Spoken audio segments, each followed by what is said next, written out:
that we are inside that future, creating it already, so that how we begin to have the conversations with each other and ourselves about what's real, what matters, how we go about it, how much well-being we create with each other. It will ripple into effectiveness when we can't know everything by ourselves, do everything by ourselves. But when we actually learn and relearn and forget and remember over and over again how we're being right now, has an impact. And it impacts the very next moment. And that will impact the next moment.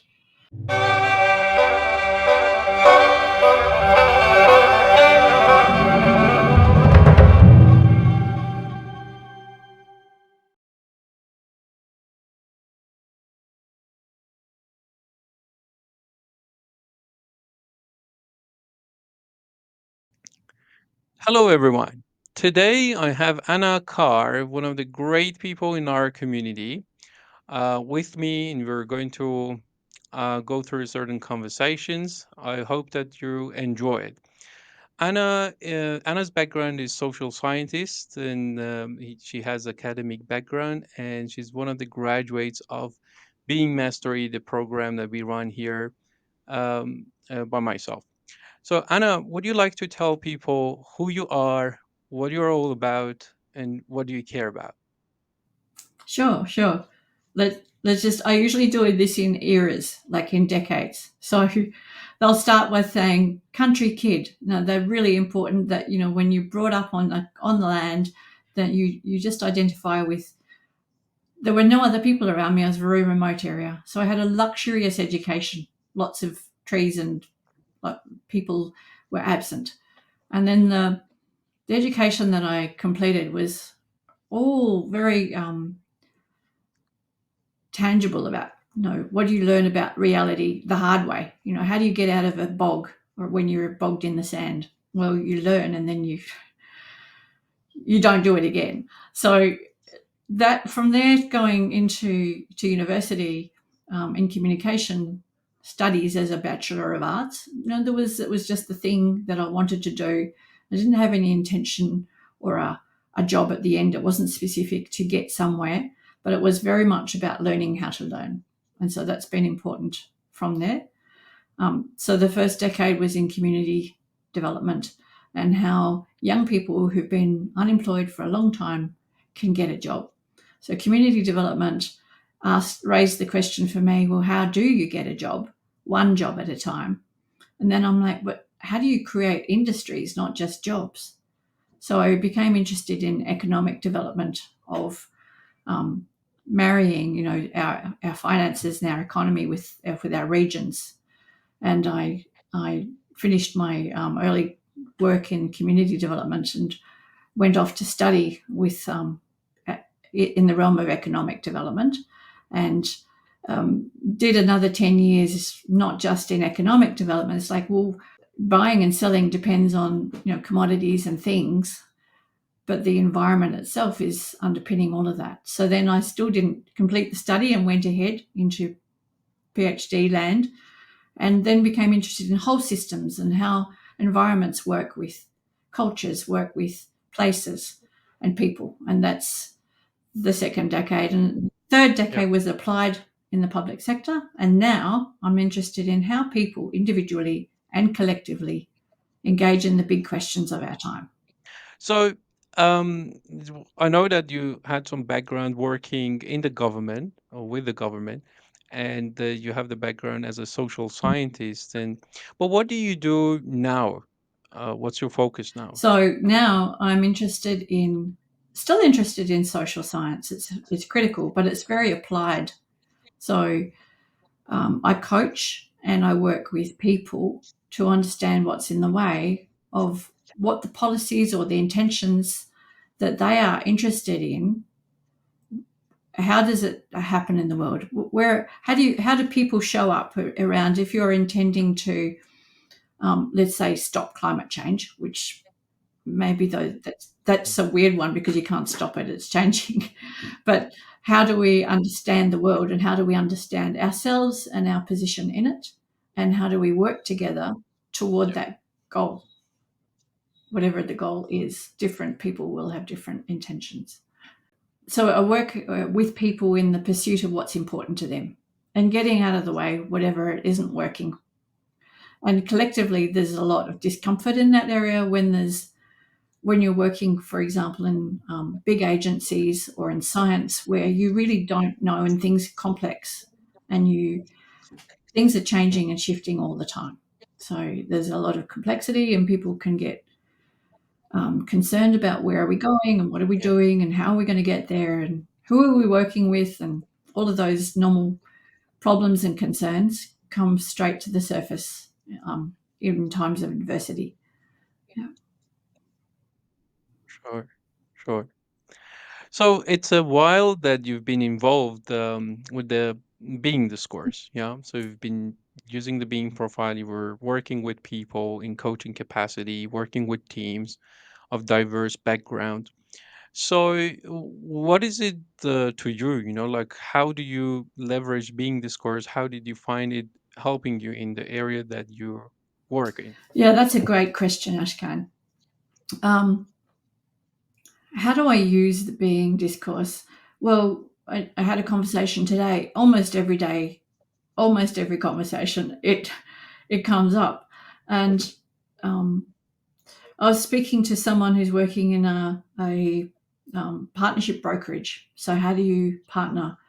And quickly it comes to not just the sort of the transactional relationships around who does what with whom, and you know it comes right back to how are we with each other, how are we being with each other, and how aware of it, our own impact and our other people's impact on the world and the world's impact on us and other people. So we are already starting a conversation for awareness in and that happens naturally in almost every conversation.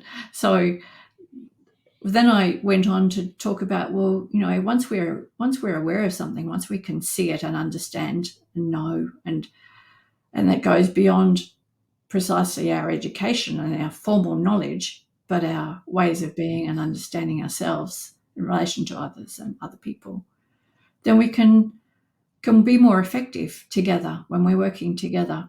So the partnership conversation became really a profound opportunity for understanding, well, what do we really care about? How vulnerable are we really with each other? And where does our own Yeah.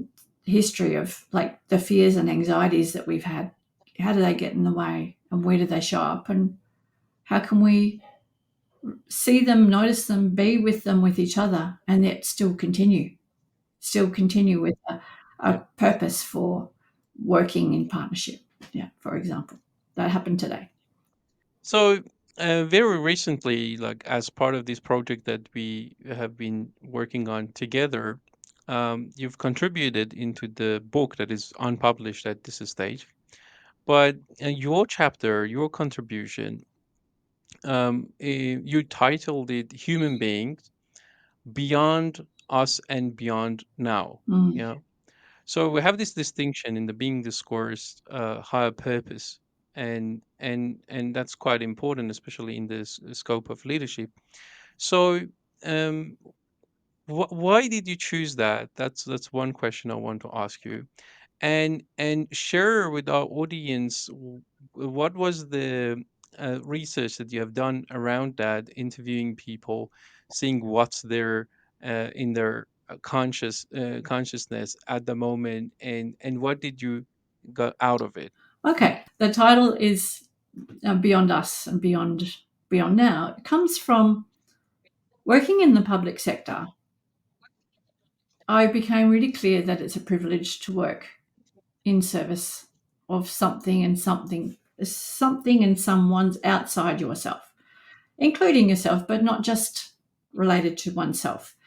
So, the working with other people and beyond who we are right now, um, can get into outside the sort of the narrow, limited, what's going on right now headspace. The sort of the focus of what what do I wear today? What's happening with the weather? How do we, get our needs met? Those are really important, critical, but we're going beyond that layer of needs into how can we work together in pursuit of something that's important to many. So it's that's where it comes, where I had the phrase beyond ourselves, because not only do we work with other people, but we also have the philosophical idea that we don't know who we are. We've got these strange ideas. When I said country kid, well, yeah, that's true for me, but it's not currently true in the world. It's just like part of my background, my identity was growing up.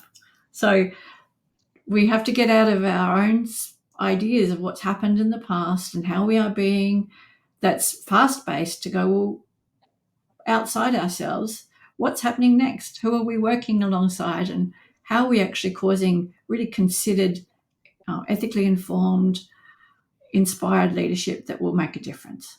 So that's vital. Yeah. And yes, I remember, thanks to the Canberra Innovation Network, I did a short course in sort of entrepreneurialism, and the CEO said, I've never met anyone who's had a 500-year future vision as like you do. I'm like, yeah, well, because why limit? Why not? If we can actually really inform that future now, why wouldn't? Yeah, be visionary and then looking into the Yeah, future, going beyond time, as you said. Yeah. beyond who we know ourselves to be and what we have limited ourselves to from what we have already had. So we're going to be discovering more, learning more, understanding more. So, but how do we take that into the future with a profound respect for the past, profound respect for some wisdom it's been there for a long time. Let's just say, the wisdom of existence itself. How we, and Indigenous cultures of all of many kinds have this really very profound and sensitive and beautiful relationship with the world that they settled into, the world that was there. Yeah. And it's a respectful, very respectful relationship, which I want to bring into new contexts. So we're not just coming up with the latest new thing. We bring ourselves and our wisdom to that, to pursuit of seeking value and exchanging that value and creating something new and innovative in the world. Yeah. Yeah. Yeah. So, as part of your chapter, as I was reviewing it, so there's this part where you so basically there's two way you go about it. Like one from a personal concern perspective, yeah, what sort of things individuals are concerned with. Yeah, when you interviewed a number of people to see what's there in their immediate memory. Yeah, what is it that they are paying attention to. At the same time, then you can scale this up and then see systematically, if you're from a system perspective or collective perspective, what sort of things are top at the top there that most people are paying a lot of attention to, and perhaps then we can see which areas we're not paying attention to as well. So, what issues personally concern people? So that's the part I'm referring to in your writing. What did you learn? First of all, how did you do it? How did you do it? And what did you learn? If you want to share with our audience in a kind of concise form. Yeah. Yeah, that's the excellent question. So, um, how I did it. So, I did two different types of things. One is, the academic pursuit of the literature and the global state of the world reports, or whatever the global literature was, and I looked at those, just to see what was in those global state of the world reports. So that was a one layer. But then the actual concerns that real people have in real time, I asked. I was attempting to interview 100 people, but I asked 96 because that's what ended up. What's really important to you? What issues are standing out for you in the media right now? And I asked them to once people had told me what those issues were, I asked them a second question is, well, why is that important to you? And where has it come from in your life if you look back on it? So those questions informed at the senior level, like not senior, the zoomed out level, they became things like people were really concerned with leadership, politics, and governance. And the second theme in the interviews were demography, like family, society, issues of equity and living conditions, for example. They were also interested in environment and climate change as a really strong theme. And the last one was health, education, and economy. So the sort of the straightforward, if you like, government departments who deal with those sorts of things. And I did it during COVID, the end of COVID. So there was a lot of concern for how we are being right now, as in with COVID. So those questions, then when I looked at the global trends, looked at the same, that they were the same concerns. They were the same things coming out. So in terms of I'm just looking at the research that I did, we're looking at global impact and development studies and understanding about growing global inequality. That was in a State of the World report, but it's also mirrored in what people were telling me individually, what they found really critically important. And then what, in terms of global health and well-being, we can see in the high-level literature, people were really concerned around particularly mental health and particularly specific demographic or populations like young people or young people in rural or remote areas. There was a real correlation there again between what was happening and what was the state of the world and what people were telling me. And then science and environment. It was an extraordinarily important theme, again, at both levels, at both the global level and individuals, what they found important to look at and work on. So that's where I started thinking, well, okay, there are all of these concerns, there are all of these priorities. What is it what's in common? How do we look at this? So I divided them into these themes that were coming out of the literature into the ones that I've already mentioned. And then I looked at the two layers, the global and the very specific personal. And then I began to see something quite important. Which one are you interested in, Ashkan? Which one would be, there's so many and I don't want to go down too many rabbit holes. So which would you be interested in looking at? Yeah, so actually, as you were talking about, I was looking into the chart that you have there, like where you talk about growing inequality, whatever that means to the individuals that you have interviewed, or complex uncertainty and insecurity. You know, and then what I found quite interesting was when you compare these personal concerns with the global ones, like when you were looking into the research, and based on what you're saying, they were quite aligned, isn't it? Yeah, yeah. So, Yeah. for example, if you look at the sort of the political extremism question, which is a global concern, the Yep. polarization of politics, really. Um, Yep. the quotes that I saw, for example, one person said that in an adversarial or in a two-party system, they deliberately paint each other as the enemy. And this person said, I feel personally powerless. We have little influence outside our immediate sphere, and yet our personal well-being depends on national well-being. Uh, Yep. just that was a complete mirror for what was happening globally and in that person's world. And there's others. Yeah. So um, the complex uncertainty Yeah. and insecurity was particularly related to what's happening next with the uncertainty Yeah. in our environmental systems. And so people Yeah. would talk about feeling sadness or grief or worry about a future that they didn't recognize or couldn't Mm. rely on. My future is not guaranteed, said one person. Well, that's true. None of our future is Yeah. guaranteed. So yeah, so Devin, so we're not going to spoil everything that you have there. Like I really enjoyed, and as I was reviewing it, but they are actually quite aligned with my personal philosophical, you would say, understanding of the environment, what's going on in the world. In my interactions with people out there, also I see a clear footprint of many of these things that basically you concluded, like you pulled out.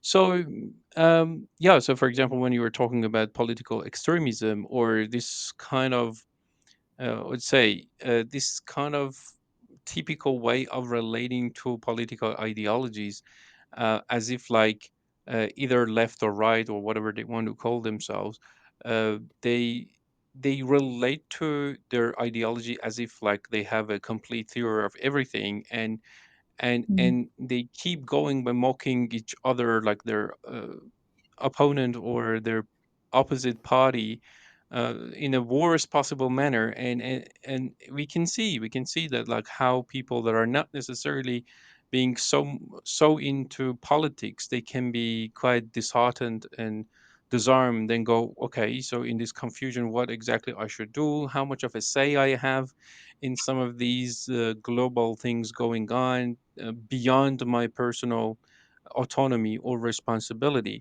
Now, yeah, so to see that full picture, it's actually quite insightful. But the next bit is, okay, how did the being discourse inspired or contributed into this, and how then after you realize like what's going on in people's consciousness, especially collectively, how do you think that the being discourse, particularly the being framework ontological model, the common qualities that we all have as human beings, things like authenticity, commitment, courage, assertiveness, proactivity, partnership, you a couple of times you mentioned, or higher purpose, going beyond your time and yourself. Um, so how did all these link together? Yeah, so the very first thing that I asked people is Mm, what was important to them. And when I'm thinking about importance, I'm thinking about what people care about. And care is one of those four moods common to all humans that, how we prioritize time, how we focus on what's important, how we um, how we set our values, like literally what we value. And that was the central point that I started with because it aligns with, well, what are people's intentions? What do people yeah, want? So yeah, when people care about something and they want it and they have an intention to create it or to be yeah, effective at it or to, then those that seem to be um, a really good place to start. And what I yeah, was hearing was a lot of concern or worry is actually care that is kind yeah, of stymied or has a people have a sense of this is really not working. It's a yeah, commitment or a care that lies underneath it to having yeah, that work. So it went into looking at more about what do people care for and how their concerns can be actually understood as cares, and yeah, then what the word means. It's I won't go into any of the detail of that now, but it's a sure, but people people quickly understood. It was easy to understand what people care about. Just it's yeah. just coming out of people. It just is a way of being for them that people are actually really fundamentally caring in the world. That's actually, I think it's quite it's worth staying there a little bit I think so. When we're talking about care, which in my body of work, we I adopted it from Martin Heidegger, the German philosopher, but then we expanded and contextualized it further in human performance. And I think, like, I can clearly see how you've been obsessed with your study, looking into what actually people care about, not that what they have to care about or need to care about, but actually looking into it from a phenomenological perspective, this common human experience. What sort of things are there that people, for whatever reason, they actually care about, they're concerned with.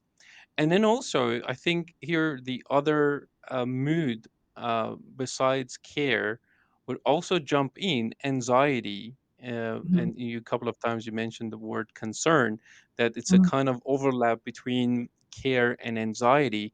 Yeah. Anxiety, not as a kind of disorder. We're not referring to that, but there's this mood or state of mind that you disclose yourself. So I can see in the list of concerns that came up, and then you categorize them quite brilliantly, I think. People had concerns around the future. Like, for example, when you're talking about young adults' mental distress, young adults being concerned around their future, you use the word guarantee. Like, so their relationship with uncertainties in life, so many things in their future is not clear to them. um, so I think that these two particular moods are playing a major role. But then, as we have it in the being framework, then the moods are contextualized in more tangible, still subtle aspects of being, or dispositions, qualities. We call them primary ways of being. So, which primary ways of being you found mostly being related to all of these things that they came up? Yeah. So the critical one was how we respond, the responsibility.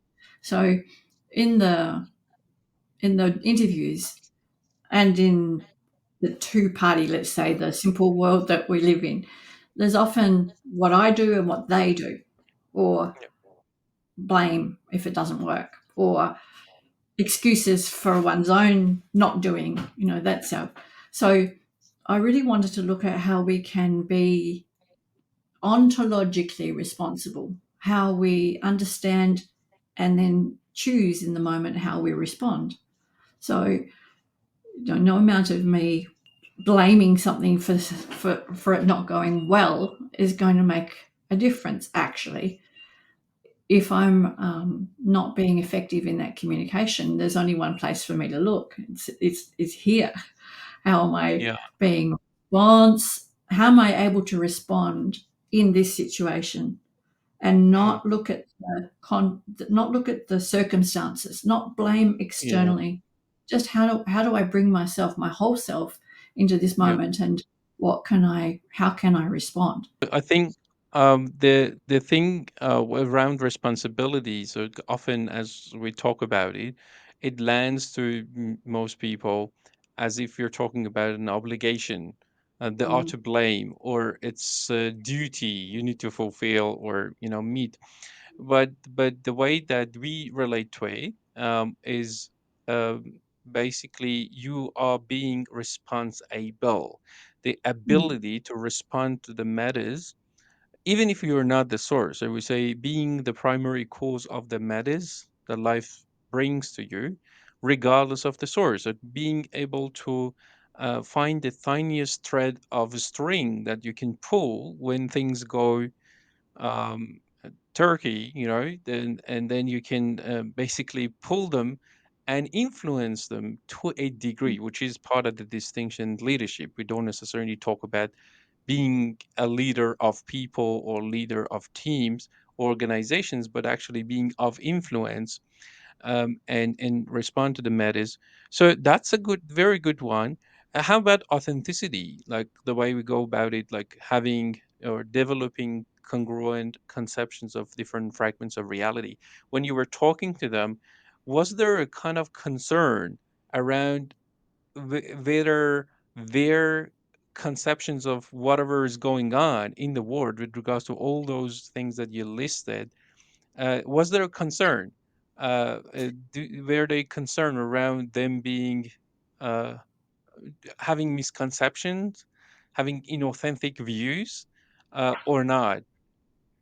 Um, for many people, when I ask them, where did that come from, that concern? Why is it that Yeah, you're interested? Why do you care? But where does it come from in your life? yeah. People would be so generous with me in responding, and they would point to their past and say, "This happened Oh, to me." And so I began um, I began thinking about um, the the authenticity, which is their phenomenological, which is phenomenology, the study of lived experience, that person's experience, and now how they see the world or how they see things differently now than they once did. So the mm, authenticity where, something that happened in someone's life and yeah, what they said to themselves about who they were and how they people could get stuck with some of those. And then yeah, yeah, so one of the examples which I would be very happy to share very briefly is that yeah, one person really became, and we talked about care and anxiety as a mood, but actually this person was being open, like really vulnerable with me about how his experiences as a teenager had actually pushed him into the who he is being now. So he said yeah, he had communication struggles as a teenager, and yeah, his teacher dealt with it not well. So, mm, and his father worked hard, um, yeah, regional Australia, drank hard, and struggled with communication. So, mm, in the quote, he says that his father's now sober, and I worked on my mm, communication with him. So his relationship really became much more authentic about who he is now and who mm, his father is now, not rooted into the past, and being yeah, able to really dissect what happened and not be upset by it, not actually yeah, say that was the truth and it's the truth forevermore. So there yeah, was an authenticity to how that person's beliefs and opinions began to align with, oh, yeah, actually, yeah, that really did happen, and it doesn't yeah, mean anything about our future right now. So, yeah, that was yeah. a Yeah. important, and thank you for bringing it up. It's No, yeah, I think that that's quite actually important, and thank you for sharing. So, yeah, so in most part, then it was the stories, their interpretations of the what has happened in their life, like the events that they've gone through. And the thing is, like when we talk about authenticity or accuracy of our conception, sometimes it's really hard because we're not talking about objective facts or truth. It's the matter of how whatever has happened made an individual feel about something. And I know that like sometimes the pure rationalists they go, you know, when it comes to facts or when it comes to this and that, someone's feeling doesn't matter. But one of the recent theories in the last decade around consciousness is basically so tied into suffering. We are mm, conscious as we can suffer. We're susceptible to suffering, and suffering can be different to different people. It's a very, very subjective.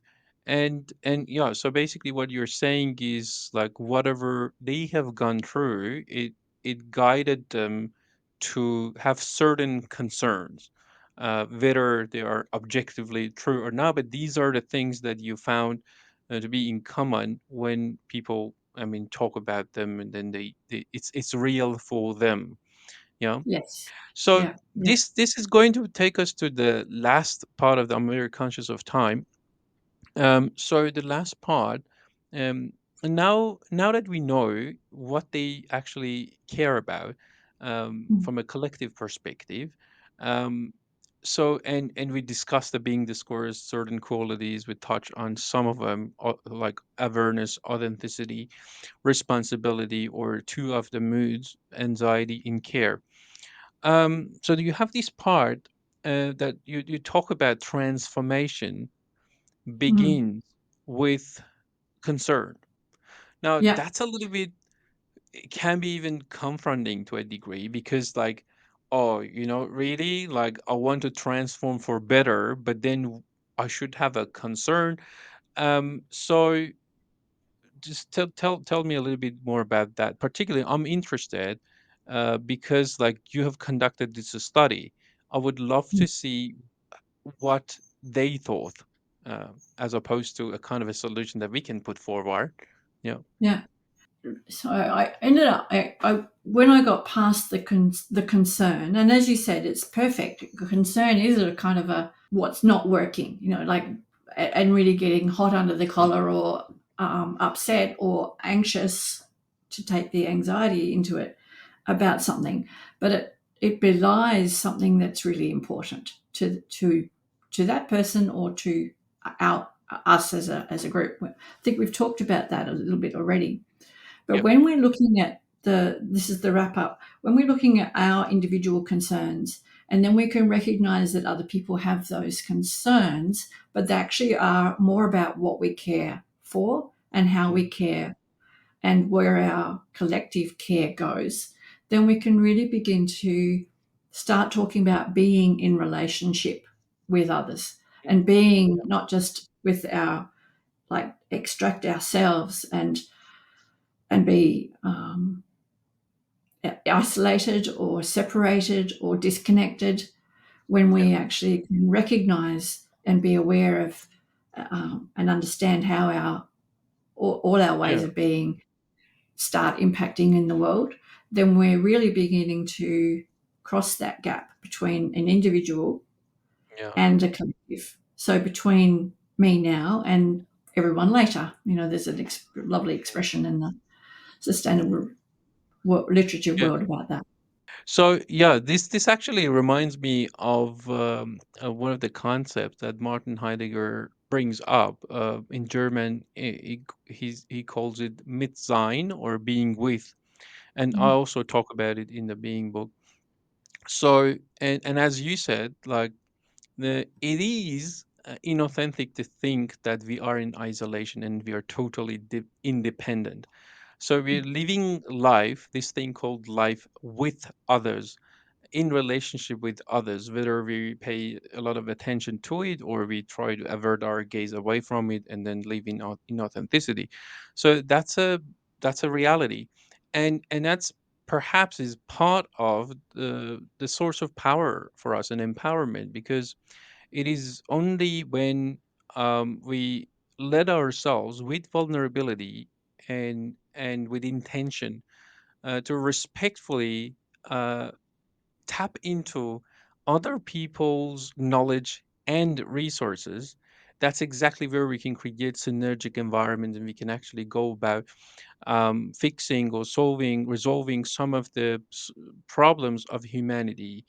And and and in that, so when you were talking to people, and like some of them, you said that they had the concerns around polarization, because we commonly see that this group of people, they have conflict with this other group of people. Sometimes it's as subtle uh, as certain conversations in intellectual environments on two different panels in a kind of an intellectual debate.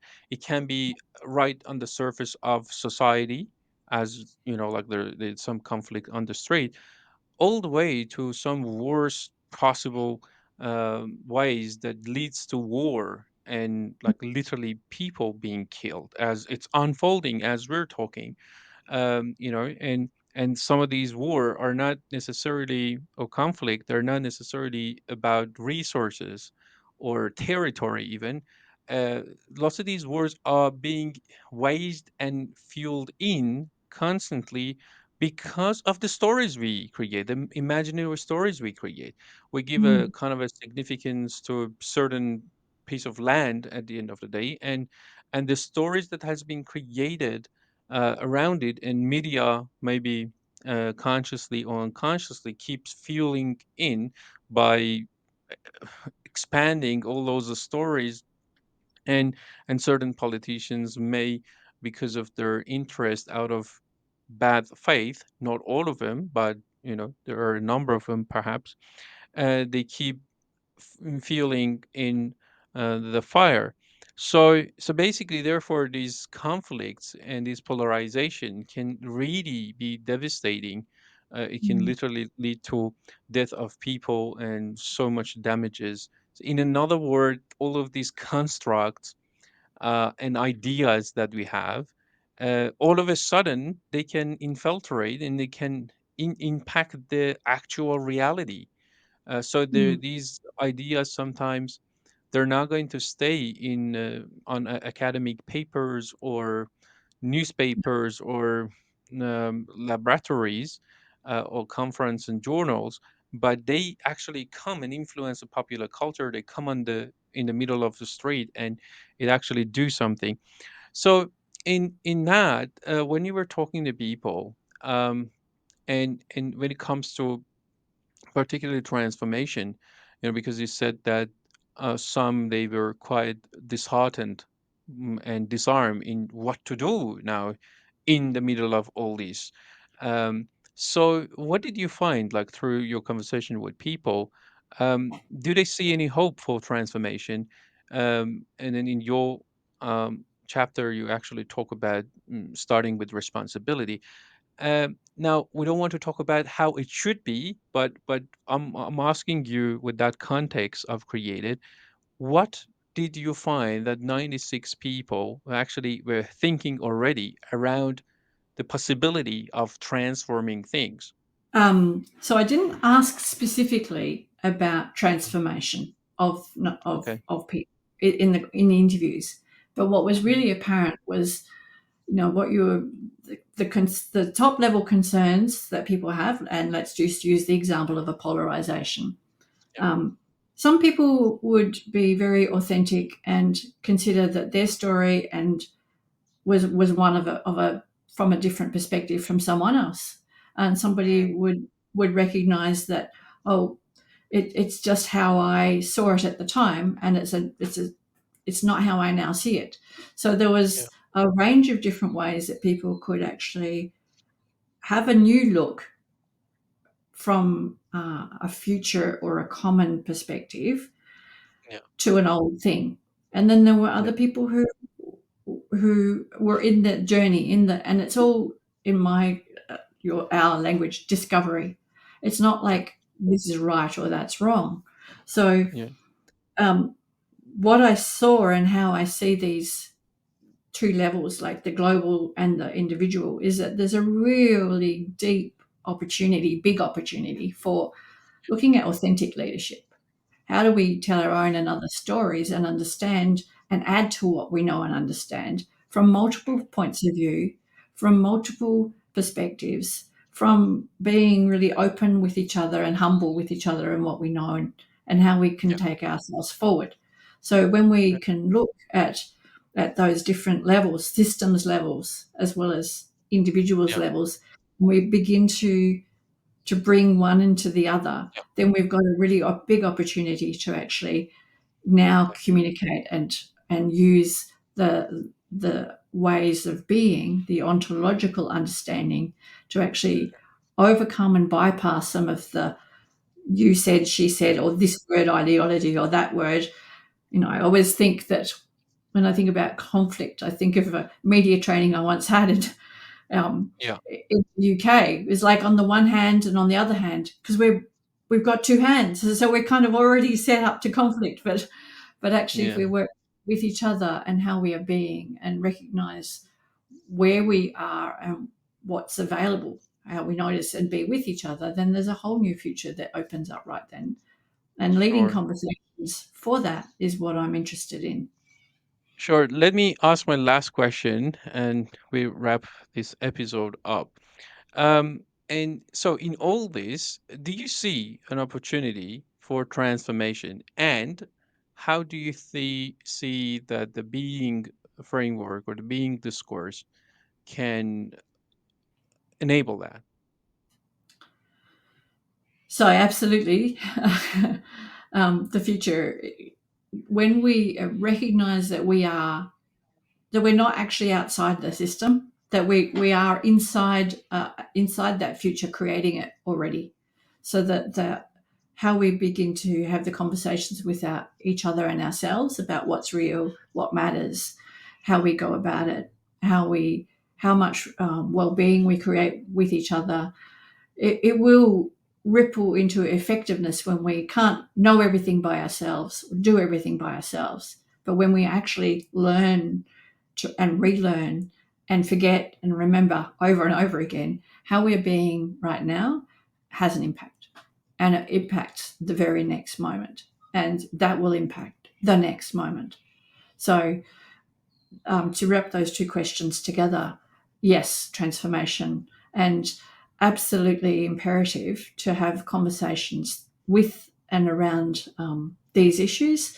So the topics and healthy and unhealthy ways of being can create that future right now, and what we're doing about it falls out of that conversation about how we're being. So it's what I have said is that it's critical for the systems level to start with an individual. We start with ourselves. So Yeah, I constantly learn, forget that it's not about yeah, knowing, it's about how we are being with each other, and recognizing that there isn't any there isn't anywhere outside ourselves to judge and learn yeah. from the point of view. So Thank you. And always, I often say that the solving human beings problem lays upon the integrity of individuals. Definitely, the systems are designed by individuals, are implemented by individuals, are going to be respected and followed by individuals. So, at the end of the day, it goes back to individuals and our being, how we relate to things in different qualities and how we act upon it. So, thank you very much, Anna, for being with me. Thank you very much for your contribution in leveraging the being discourse, contributing into it by contextualizing it and making it more relatable to the people that you work with. Any final say before we wrap it up? no, I'm just looking forward to what unfolds next, and looking forward to continued conversations about how and why being matters. Sure, sure. Thank you everyone for being with us. I hope that you enjoyed the conversation, and thank you very much, Anna, for being with us. Bye.